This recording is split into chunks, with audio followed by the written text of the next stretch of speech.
Welcome back, fellow shop rats. It's a Talk About It Tuesday, and today we're going to talk about weight loss. Oh, we're talking about race cars. We're not talking about, well, Don't go away. I'm Mike. This is My Cars Shop. I chuckle at some of the comments I get on some of the videos I do, especially when we're dealing with technical issues. The biggest video on the channel is the one where I'm talking about carburetor size, but the video really wasn't about carburetors. It was about engine CFM. However, I wasn't clear in that, and I even made another video to qualify where that was coming from, but that video nobody's watching, and I don't really care what anybody thinks, but I laugh at the comments because the formula that I used in that video is not something I made up. It's a formula that's been around forever, and it's just a basic thumbnail idea of about how many CFM an engine will demand. That's all it is, and the whole point of that video was for street application, not for flat out race application. Now, I covered all of that in the second video, and you can go find that there. It's under the title, How Big Is It, or something like that. But my point there is that sometimes I think people think I invent all of this stuff, and I'm just sharing information that I've used for the last 30 and 40 years in all of the cars that I build and in working with other people in building cars. And like I said, it's fine. It's not that I care what anybody thinks, but it's just interesting subjects to talk about. Well, today I want to talk about the difference between static mass and rotational mass on an engine, or not on an engine, but in a car, in a race car particularly.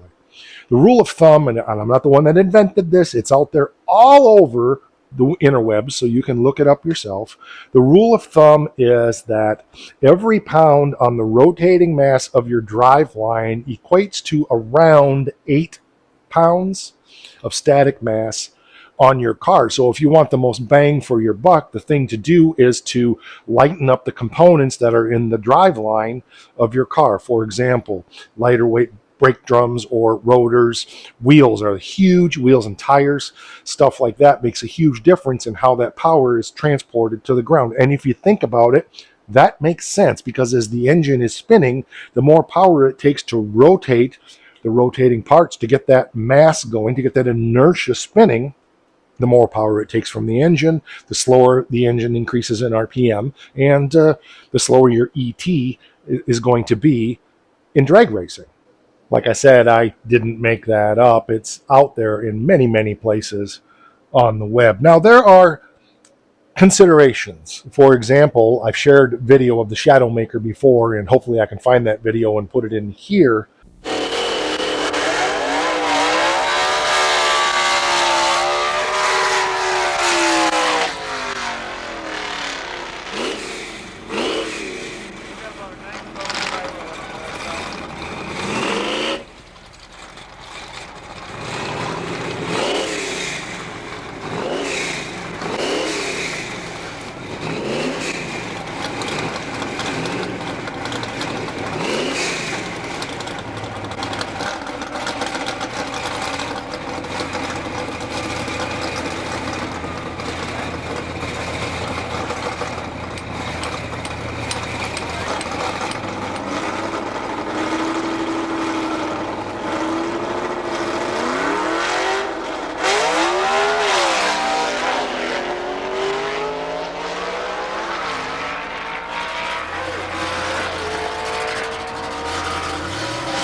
Which was like a 57 Chevy Nomad-ish. I can't remember the exact year.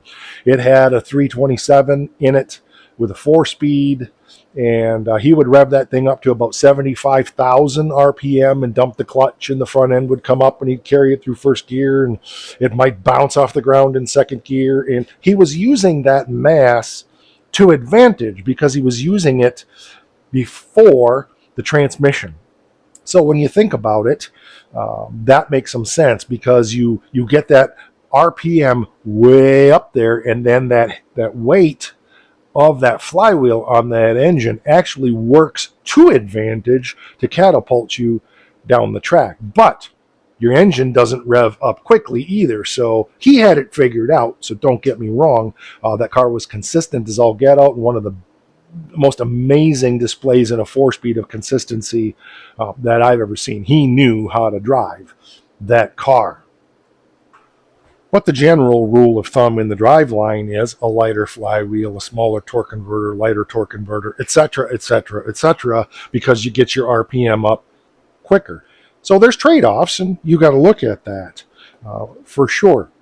Now, taking weight out of a car, obviously, is also a good thing to do. The lighter the car, the faster the car is going to be, provided you can get it to hook. But that's not so much a matter of weight as that is about suspension geometry. That's a big word. That's hard to say.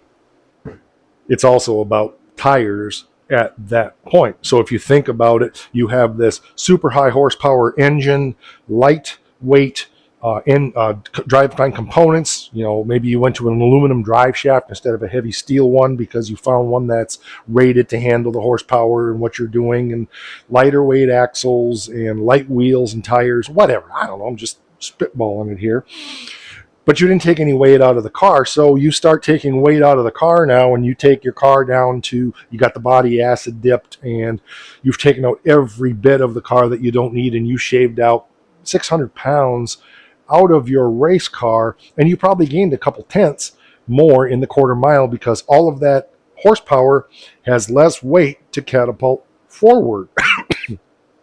So the horsepower to weight ratio is really significant at that point. But I've found over the years that a lot of times people don't think about the rotational mass in their driveline when they're building a car. They want it to be as strong as possible, and I do agree with that to a point, but it can be done with lighter materials and be just as strong and really make your car faster. I mean, let's face it, building a race car in many ways is about swapping weight, taking some weight out while you're having to put other weight back in. You get a car that runs, I can't remember what is it, in the 12s I think you have to have a roll bar, and in the 10s you have to have a roll cage. I'm out of touch on the rules, but the point being that at certain speeds you have to start putting weight back into the car to make it safe, so that if you flip it, you don't die, and that makes sense. If you think about it, subframe connectors, roll bars, roll cages, other things that are needed. So here's my question. What are some ways that you have learned to shave weight out of your driveline or out of your car that have had a significant impact on how that car performs? Share it down there in the comments. Share your thoughts on this video. Tell me what you think. Do you think I'm crazy? Have you seen this in other places? Have you heard of this before? My goal is not to give you the definitive information, and I'm not intending this to be the channel of Mr. Know-It-All, that you can come here and learn everything, but I want to spur ideas that can cause you to go out and learn more for yourself. So that's going to do it for this one. We'll catch you on the next one. It's been a great Talk About It Tuesday. Rock!